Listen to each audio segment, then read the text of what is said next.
bumi ini akan dimandiin pakai air laut. Wes, sifatnya netral ke bumi itu tadi loh. Dataran itu makanya setiap pergantian zaman air laut itu selalu berper-peran dari dulu. Makanya di dalam gunaan itu nabi yang paling abadi itu ya Loro Isa karo ya berperan terus sampai zaman kapanpun berperan terus kasih.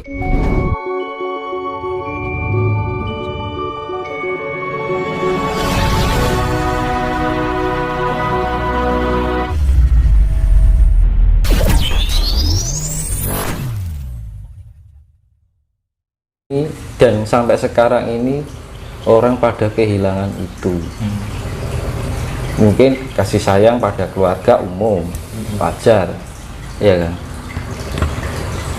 Itu pun aja banyak yang kehilangan kasih sayang dengan keluarga, iya kan? Bapak lali anak, anak lali bapak, gampang aneh kan? Iya mas. Dulur tegel karo dulure, kan sedulur sama saudara sudah nggak ada kasih sayang, teman makan teman, anak ya. Dan ini semakin merebak, semakin kesini semakin menjadi-jadi. Makanya saya bilang tadi, ini nanti karena energi cakra semesta ini yang cokro panggilingan itu akan energinya semakin besar, ini akan mempengaruhi emosional. Lah, emosional itu kalau kita nggak bisa menjaga diri dengan kestabilitas diri kita sendiri, terbawa, akhirnya terhanyut di dalam sifat-sifat keegoan. Akhirnya nyalahke, akhirnya merasa benar, merasa pintar. Nah, ketika kita menyalahkan orang lain, itu sebenarnya kita memukul diri kita sendiri tanpa sengaja. Tapi kalau kita berbuat sama orang lain kebaikan, itu juga ada imbasnya pada diri kita. Makanya hukum cermin itu. Jadi wong nguripi kaya wong ilo, kaya orang bercermin gitu. Ketika kita mengeluarkan cahayanya biru, ya kembali ya biru. Kalau kita keluarkan cahayanya merah, yang kembali ya merah. Hidup seperti itu. Makanya dianjurkan untuk kasih. Makanya misalkan kasih kita nggak diterima, nggak masalah. Itu tetap kasih kembali pada diri kita. Misalkan orang balasnya, wis ben urusane Gusti Allah kan ngono to. Perkara elek ning awake dhewe, kita nggak perlu wah kayak ini ben urusannya Gusti Allah. Itu malah berbahaya loh. Jadi ketika orang ini misal jenengan disakiti orang, terus jenengan menerima, lah yang menyakiti itu bebannya semakin berat. Tapi ketika jenengan disakiti orang, jenengan membalas, yo impas, jenengan nggak dapat apa-apa, ini ya rugi. Gitu ya Pak ya. Gitu. Tapi kalau Kadang nggak bisa ngumpet Pak. lah itu loh namanya ego itu tadi yang harus kita waspadai. Makanya untuk cara satu-satunya iki tak simpen, tak save ning otakku, ning rasaku. Aku aja lali karo sifat welas asih. Aja lali karo sifat welas asih. Itu terus. Setiap mau ngomong, kelingan welas asih. Ketika berprasangka buruk, kelingan sifat asih, iya kan? Nah itulah namanya kesadaran itu karena itu yang menyadarkan diri kita, yang meningkatkan tingkat kesadaran kita adalah apa? Ya welas asih itu sendiri. Kuncinya semuanya itu kasih sayang, nggak usah kemana-mana, iya kan? Sak kitab itu isinya ya, misalkan satu kitab ini kasih sayang, selesai. Iya. Nggak usah ini ayat ini isinya ini, ayat ini isinya ini, nggak usah. Jadi kasih sayang ayat 2, kasih sayang ayat 3, kasih sayang 1000, ayat 1000 kasih sayang. Udah itu teringat terus. Itu timbul tingkat kesadaran dalam diri kita. Nggak mungkin orang mbok wis ngene lah. Tuhan itu Maha tahu ya. Dilalah itu bejo terus enek. Mau selamat rong karuan bejo. Nek wong bejo mesti selamat gitu. Prinsipnya bahwa bejo ya kan, keberuntungan, apes, kesialan itu yang ciptakan manusianya sendiri Pak. Jadi terbawa dari pikiran dan kebiasaan yang berulang-ulang sendiri sebenarnya. Oke, poinnya dikasih sayang. Manusia itu proses Iya kan, kalau Tuhan itu unproses, jadi manusia itu berproses. Kalau kita nggak mau berproses, ya wis kan gitu. Manungsa winenangdi berbawase ono ing astane Gusti. Manusia berhak untuk berusaha. Tuhan yang menentukan. Kan gitu. Kalau kita nggak mau, tapi kita mau keinginan baik, terus manusianya nggak mau berproses. Terus piye ya aku arep kayak kowe. Kowe berproses semua kan gitu nek ngomong Gusti Allah ngomongnya awake dhewe. Kan gitu. Semua itu alam semesta itu sudah diprogram. Hukum feedback itu, hukum imbal balik bolak-balik itu sudah terprogram. Program alam semesta seperti itu. Hukum cermin, hukum feedback atau imbal balik manakala kita memberikan istilahnya tabur tuai. Kita yang tabur baik ya kita tuanya baik itu aja. Makanya dia bilang tadi satu kitab ini kitab 1 sampai 1000 isinya welas asih sudah cukup. Nggak perlu ayat ini bacanya ini nggak perlu, tapi terapannya marai bingung kan gitu. Iya kan? Makanya dulu saya pernah di video sebelumnya itu kunci utama adalah welas asih. Soalnya saya mengajarkan pertama itu Sang Hyang Wisnu. Waktu itu di Gunung Lawu yang pertama, gir, mungkin ini menghiji welas asih. Saya pikirkan kok ngono. Kita bisa bersikap rendah hati karena kita punya jiwa asih. Kita nggak punya dendam karena kita punya jiwa asih. Kita tidak bisa membenci karena kita jiwa asih. Kita bisa menghormati, menghargai orang lain karena punya rasa asih. Nah, mana kita bersikap arogan? Asihnya di mana? Mana kita menjelek-jelekan orang, menyalahkan orang, merendahkan orang? Kasihnya di mana? Iya kan, kucingnya mau hiji dong mas. Nah, ini saya jelaskan di pewayangan ya. Pewayangan itu ceritanya Wisanggeni dan Antasena. Wisanggeni itu putranya Arjuna. Kalau Antasena itu anaknya Bima. Nah, di dalam sebelum Baratayuda itu Wisanggeni dan Antasena itu menghadap ke Sang Hyang Wenang. Mau diadakan Baratayuda itu saya harus bersikap apa? Gitu. Tanya sama Sang Hyang Wenang. Kamu tidak diperbolehkan untuk mengikuti perang Baratayuda. Karena apa? Cukup Wisanggeni dan Antasena pun itu sudah habis semua, nggak usah pakai perlu Pandawa dan prajurit. Terus gimana untuk menemukan kemuliaan? Karena apa? Kalau yang dihabiskan hanya Kurawanya, lah tamengnya Kurawa itu ada Bathara Kala sama Durga. Kalau ini Bathara Kala Durga ini nggak mati, ini misalkan Kurawa habis, besoknya lagi ini masih keluar lagi. Itu penggambaran akhir zaman yang akan datang ini. Nah gitu. Bathara Kala itu adalah waktu, artinya siapa saja tidak bisa melawan hukum karma waktu. Imbal balik ini waktu. Terus Durga itu anak sifat angkara murka yang bawa ruang ini Mas. Jadi enaknya gue panas terus gitu loh, kebencian, enaknya sifat kebencian terus. Nah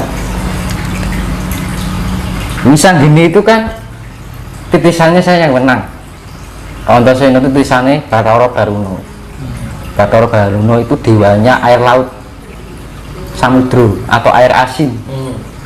Kan dewa itu kan manifestasi dari alam ya, seperti saya jelaskan di video sebelumnya itu. Misalkan atmosfer itu dewanya Wisnu, ya oksigen itu udara dewanya Bayu.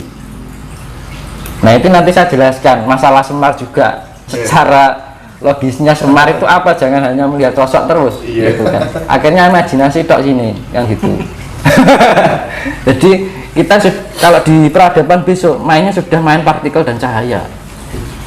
Jadi sosok itu wis ora usum, terlepas dari keluar dari imajinasi. Jadi fakta semua, fakta gitu. Iya. Itu loh, alien sudah menggunakan kayak itu. Nggak ada yang namanya sosok ini, ada sosok ini, perwujudan itu imajinasi. Alien itu sudah canggih, mereka sudah tidak memakai itu, berat itu kuno sudah. Ya namanya upgrade itu malah mas, kita di upgrade untuk aplikasi yang lebih canggih. Kita teraplikasikan lagi untuk sistem baru. Itu nanti saya jelaskan, ini mas, penjelasan masih panjang ini. Nah itu kan bisa gini ya. Kan di dalam hadis itu ada besok ada dua nabi yang datang di akhir zaman, Isa al-Masih dengan Nabi Khidir. Ya. Nah itu diwayangkan Nabi Isa itu ya bisa geni itu tadi.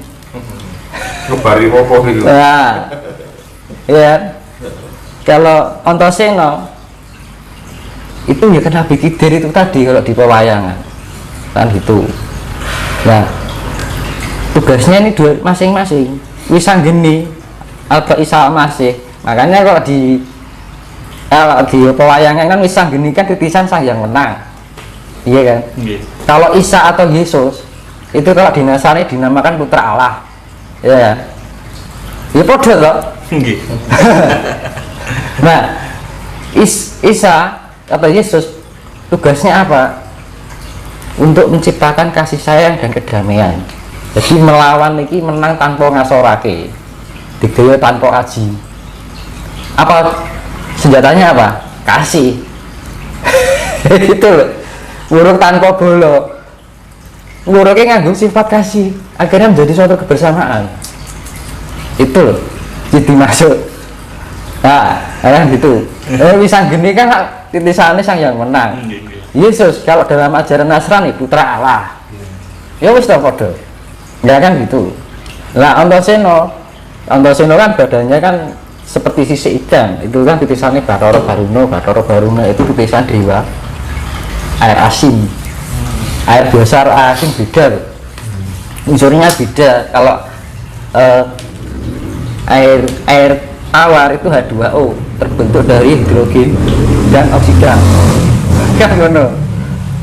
Tapi kalau air asin kan terbentuk, kenapa air laut jadi asin? Kan udah bingung tuh. Nah, air asin kan karena kedasaran laut yang paling dalam akan ada unsur yang paling dalam ini mendekati dengan vulkanik atau magma. Nah itu menyebabkan ada pelepasan oksigen, magnesium dan asam sulfat. Akhirnya cenderung air itu menjadi asin. Gitu.